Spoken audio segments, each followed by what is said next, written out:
업종 공략 업앤다운. 오늘은 이데일리 맵 오현진 전문가와 함께하겠습니다. 어서 오십시오. 네, 안녕하세요. 자, 먼저 오늘 상승이 기대되는 업종부터 화면으로 확인해 보겠습니다. 자, 오현진 전문가가 꼽은 상승 전망 섹터는 카메라 모듈 관련주입니다. 카메라 적용 산업 확대라고 코멘트 해주셨는데요.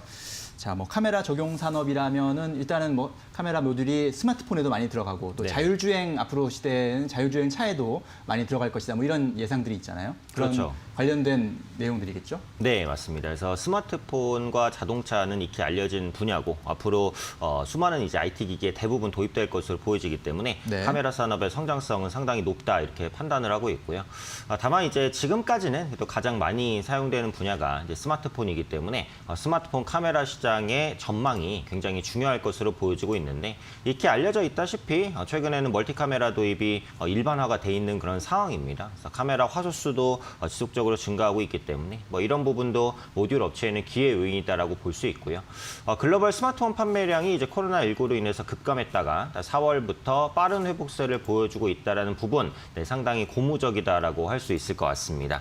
올해 7월 그리고 8월까지도 회복세를 좀 보여주고 있고요. 그래서 올해 전체 스마트폰 판매량을 보면 작년과 별 차이가 없을 것으로 보여지고 있어요. 그래서 그만큼 코로나에 대한 충격을 최소한 스마트폰 판매량은 빠른 회복으로서 이제 보여주고 있다라고 보시면 될 것 같아요.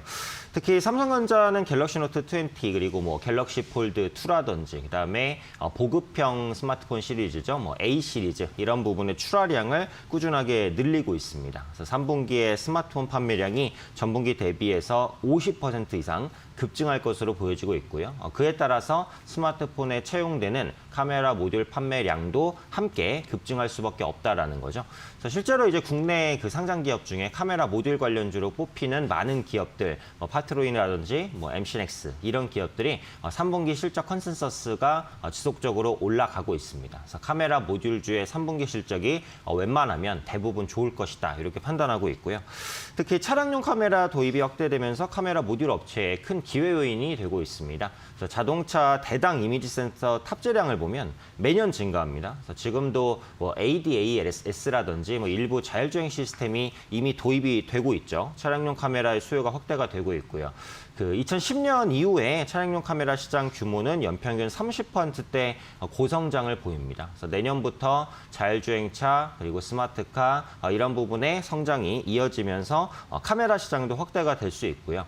또 올해 말 혹은 늦어도 내년 초 정도에는 국내에서 그 레벨 3 수준의 자율주행차가 출시가 될 겁니다. 올해 법적으로는 이제 7월부터 그 자율주행차가 출시되게 돼 있었어요. 근데 코로나 때문에 출시 시기가 조금 이제 늦춰지는 그런 부분이 있지만 늦어도 내년 초에는 자율주행차가 출시될 것으로 보여지고 있기 때문에 카메라에 대한 관심이 지속적으로 높아질 수밖에 없다라고 보고 있고요. 또 3D 센싱 카메라 수요 증가에 따른 외형 성장도 기대 요인입니다. 3D 센싱 카메라는 안면 인식이라든지 생체 인식 이런 것들이 가능하고 카메라의 이제 각도, 심도 이런 것들을 최적화시켜서 조금 더 이제 훌륭한 사진을 찍을 수 있게 만들어주는 시스템인데 향후 증강현실 구현도 가능할 수 있게 하는 카메라가 바로 이 3D 센싱 카메라입니다. 그래서 지금은 플래그십 스마트폰에만 적용이 되고 있지만 앞으로 보급형 스마트폰에도 이 3D 카메라가 적용될 것으로 보여지기 때문에 이건 역시도 카메라 업체의 모멘텀이 되고 있다고 보시면 되겠습니다. 네. 자, 카메라가 적용되는 산업 자체가 많이 확대되고 있습니다. 삼성전자는 3분기 스마트폰 판매량 증가 전망이 지금 나오고 있는 상황이고요. 또 차량용 카메라 시장 규모도 연평균 30%대 성장이 이어지고 있는데 계속해서 그런 성장세가 고성장세가 이어질 것이다라는 전망들, 거기다가 3D 센싱 카메라 수요가 또 늘어나고 있다는 점, 이런 점들을 종합해 봤을 때 카메라 모듈 관련 종목들에 좀 관심을 기울여 보는 것이 좋겠다라는 의견이었습니다. 자, 이번에는 피해야 할 섹터는 어떤 섹터인지 화면으로 확인해 보시겠습니다. 네, 오현진 전문가가 꼽은 피해야 할 섹터는 건설주입니다. 해외 수주 불확실성 여전이라고 코멘트해 주셨네요. 네, 건설주 역시 내수만으로 해결될 수 없는 부분이 있잖아요. 해외 수주가 중요한데 해외 수주가 역시 좀 쉽지 않은 그런 상황인가 봅니다. 그렇죠. 그래서 뭐 코로나 때문에 사실 대부분의 산업이 안 좋기는 한데 뭐 해외 수주도 마찬가지다 이렇게 이제 보셔야 될 것 같고요. 네. 국내 대형 건설사의 그 평균 매출을 보면은 그 해외 매출 비중이 거의 40%에 육박합니다. 그러니까 결국은 해외 부분의 수주가 개선이 돼야 이제 실적이 나아지는 구조다 이렇게 보시면 될 것 같고요. 코로나19로 인해서 해외 공사가 뭐 중단되거나 뭐 지연되거나 이런 부분들이 나타나고 있고 또 아직까지도 국내 해외 수주 물량은 중동에 좀 많이 편중이 돼 있는 그런 모습인데요. 중동 수주량 추이를 보면 2010년에 정점을 찍고요. 꾸준하게 우하향하는 추세입니다. 올해 같은 경우에는 코로나 때문에 수주가 더욱 급격하게 위축되는 모습이 나타났고요. 또 중동 수주가 늘어나려면 기본적으로 그저 국제 유가가 좀 반등해 줘야 되는 그런 성향이 있는데 국제 유가가 계속해서 낮은 수준이고 앞으로 빠르게 올라오기도 어렵다. 이렇기 때문에 이제 중동의 수주가 개선되기도 어렵다라는 거고 그 건설주는 이제 실적이라든지 매출을 인식을 할 때 아무래도 공사 진행률을 가지고 실적을 인식을 합니다. 근데 공사 진행률 자체가 아주 낮은 수준이기 때문에 실적에 대한 인식도 2분기에 거의 안 됐어요. 근데 3분기도 뭐 별다른 차이는 없기 때문에 역시 실적 부진을 염두를 하셔야 되겠다라고 생각이 되고요. 또 최근에 그 건설주의 기대 요인으로 부각된 게 정부의 주택 공급 확대 정책입니다. 그런데 그 공공주택 위주로 공급이 확대되는 거기 때문에 대형 건설사보다는 중소형, 민간 건설사가 약간 더 수혜를 받는다. 이렇게 보시는 게 맞을 것 같고 지금 정부의 주택 공급 정책이 부동산을 통해서 경기를 부양하겠다는 게 아니거든요. 결국은 이제 부동산 규제 책 중에서 그 안의 내용으로 나온 거기 때문에 이제 건설사들이 먹을 부분이 별로 없다라고 보셔야 될 것 같아요. 그러니까 부동산 규제 정책에서 파생된 거기 때문에 이제 신규로 공급되는 물량 자체가 좀 제한적일 수 있고 사실 서울에는 이제 집을 지을 공간이 그렇게 많지는 않습니다. 그러니까 결국은 그린벨트를 이제 풀어서 지어야 되는데 그린벨트를 해제하는 문제도 현재로서는 쉽지 않죠. 실제로 어느 정도의 공간을 확보할 수 있을지 이런 부분에 대한 의문도 있고요.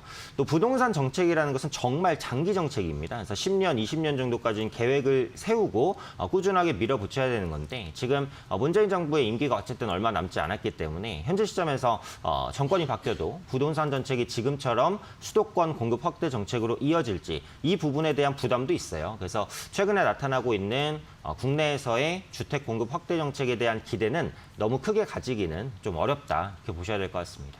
네, 자 대형 건설사 같은 경우는 해외 매출 비중이 거의 40% 정도 되기 때문에 해외에서 수주가 실적에 상당히 중요한 그런 역할을 하는데 현재 해외 수주 자체가 그렇게 썩 좋지 않은 상황. 그래서 2분기에도 실적이 좀 좋지 않았는데 3분기에도 역시 크게 개선될 조짐이 없다라는 점 참고를 하셔야겠습니다. 자, 이제 오늘의 공략 종목 살펴볼 텐데요. 어떤 종목 가져오셨습니까? 네, 그래서 오늘은 이제 카메라 모듈 관련주 중에서 나무가라는 종목을 가지고 왔습니다. 네. 개인 투자분들이 최근에는 이제 많이 아실 만한 종목인데요. 스마트폰이라든지 뭐 태블릿, 카메라를 생산하는 업체입니다. 최근 모멘텀이 된 부분이 그 삼성전자의 수주 확대 기대감이에요. 그래서 삼성전자가 차기로 출시하는 스마트폰의 모듈 공급사로 선정이 됐습니다. 그래서 삼성전자용 물량을 이미 일정 부분 확보를 했다 이렇게 보시면 될 것 같고요. 지금 생산 기지가 베트남입니다. 그래서 베트남에서 카메라 모듈을 안정적으로 공급하고 있고요. 보급형 모델인 그 갤럭시 A 시리즈에 대한 공급 물량도 꾸준하게 확대되는 모습 나타나고 있습니다. 신규 설비 투자를 통한 외형 성장 기대감도 있습니다. 200억 규모의 신주 인수권 부사채를 발행을 해서 이제 공장을 증설할 것으로 보여지고 있어요. 그래서 공장을 증설한다는 것 자체가 그만큼 카메라 모듈 생산이 괜찮다, 또 호황이 될 것이다라는 기대감을 품고 있는 거라고 볼 수 있고요. 갤럭시 A 시리즈 기종 수주 확대에 따른 생산 능력 확보를 위한 신규 설비 투자에 사용될 것으로 보입니다. 그래서 전체적으로 매출이 개선되는 그런 효과를 가져갈 수 있다라고 볼 수 있겠고요. 3D 센싱 기술을 이용한 전장 사업이 좀 본격화될 것 같습니다. 나무가가 이제 국내 상장업체 중에서는 이 3D 센싱 관련된 기술력은 상당히 높은 그런 업체라고 보시면 될 것 같아요. 그래서 인간의 눈처럼 3D 정보 생성을 하고 이제 공간이라든지 뭐 동작이라든지 이런 부분을 인식을 생각을 하고요. 이를 통해서 이제 운전자의 움직임을 실시간으로 감지하는 이런 모듈들을 개발할 것으로 보입니다. 일부 이제 광고라든지 이런 부분에서 보시면 운전자 앞에 카메라가 달려 있고 운전자가 이제 졸음 운전을 하는지 이런 부분이 이제 눈의 그 형태 이런 것들을 이제 찍어서 운전자한테 경고하고 이런 이제 시스템인데요. 앞으로 활발하게 좀 도입될 것으로 보이고 이에 나무가가 또 중요한 역할을 할 수 있다라고 보고 있습니다. 그래서 기존에는 매출 대부분이 모바일 카메라에 편중돼 있었는데요. 이 3D 센싱 카메라 시장 성장에 따라서 앞으로는 이제 차량용 그리고 기타 IT 기기용 카메라 모듈 산업을 계속해서 확장할 것으로 보이는 부분도 장기적인 이제 모멘텀을 한번 생각해 보시면 좋을 것 같습니다. 기술적인 흐름 한번 보시면요. 최근에 주가도 뭐 괜찮았습니다. 그래서 저점을 찍고 꾸준하게 우상향하는 흐름들 나타나고 있고요. 최근에 상승폭이 조금 더 이제 가팔라졌죠. 어제 그리고 지난주부터 이제 어제까지 변동성이 조금 커졌는데 시장이 흔들렸기 때문이라고 보죠. 그래서 시장이 다시 안정을 찾을 것으로 보여지는 시점에 있어서는 다시 한번 빠른 반등을 시도할 것으로 봅니다. 그래서 현재 주가가 22,000원인데요. 22,000원 근처에서 매수 가능하다라고 말씀드리겠고요. 목표가는 26,000원 정도, 그리고 손절가는 2만 원 정도 설정해 보도록 하겠습니다. 네. 자, 카메라 모듈을 생산하고 있는 나무가의 경우에는 삼성전자 공급사로 선정이 됐습니다. 앞으로 삼성전자에 들어가는 물량을 수주하는 것이 더 확대될 그런 기대감이 나타나고 있는 나무가를 오늘의 공략 종목으로 소개해 주셨고요. 자, 상승 예상 업종으로는 카메라 모듈 관련주, 하락 예상 업종으로는 건설주 꼽아주셨습니다. 저희가 전해드린 투자 정보 잘 활용하시고요. 투자에 대한 판단은 시청자 여러분의 몫이라는 점 다시 한번 말씀드립니다. 네, 오현준 전문가님 오늘 말씀 잘 들었습니다. 감사합니다. 감사합니다.